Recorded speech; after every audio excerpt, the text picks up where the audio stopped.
প্ৰত্যেকৰে জীৱনত এনে এছোৱা সময় থাকে য'ৰ পৰা লগ এৰিব পৰা নাযায়। ক্লাছ 10 তেনে এছোৱা সময়। সহজ সৰল বন্ধুত্বৰ নিভাজ বান্ধোন। জীৱনক লৈ দেখা সপোনবোৰৰ ভেটিয়ে হ'ল ক্লাছ 10, এছোৱা ৰঙীন সময়। তাৰে আলমত অনুভৱৰ এপিষ্ঠাৰ আজি পুনৰ এটি কবিতা আগবঢ়াব বিচাৰিছোঁ। কবিতাটো লিখিছে কাকুমণি কটকীয়ে আৰু কবিতাটো পাঠ কৰিছে অনুপল গোস্বামীয়ে। ভিডিঅ'টো শেষলৈকে চাওক আৰু কবিতাটো উপভোগ কৰক।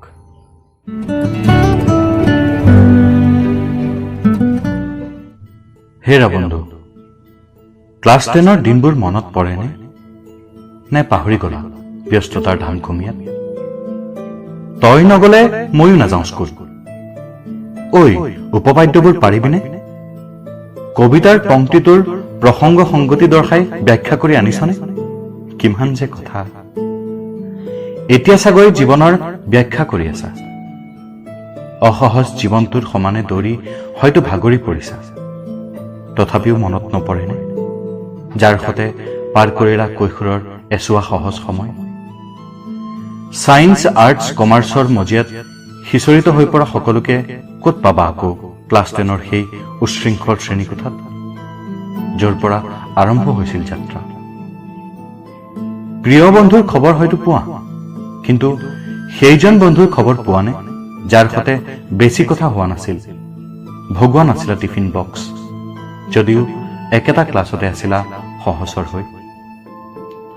ক'ত হেৰাল খবৰ আছেনে তোমাৰ ভাল লগা হাঁহিৰ ছোৱালীজনী, যাৰ পৰা পেঞ্চিলডাল বিচাৰিলেও হৃদয়ত কঁপনি অনুভৱ কৰিছিলা?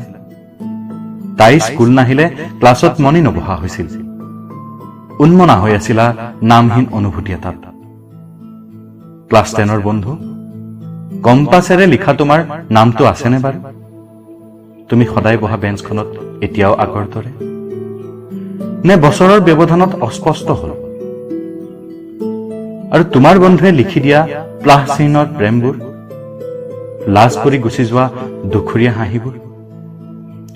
পাখি লগা কাঢ়ৰ দৰে সময়বোৰ উৰি যায়, বিচাৰি ফুৰে সপোন সপোন যেন এছোৱা জীৱন্ত সময়। কেনে আছা বন্ধু?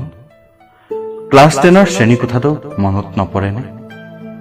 ওলাবাচোন ব্যস্ততাৰ মাজতে কোনোবা এদিন, এৰি অহা পদূলিৰ জোনাক বিচাৰি যাম আকৌ একেলগে।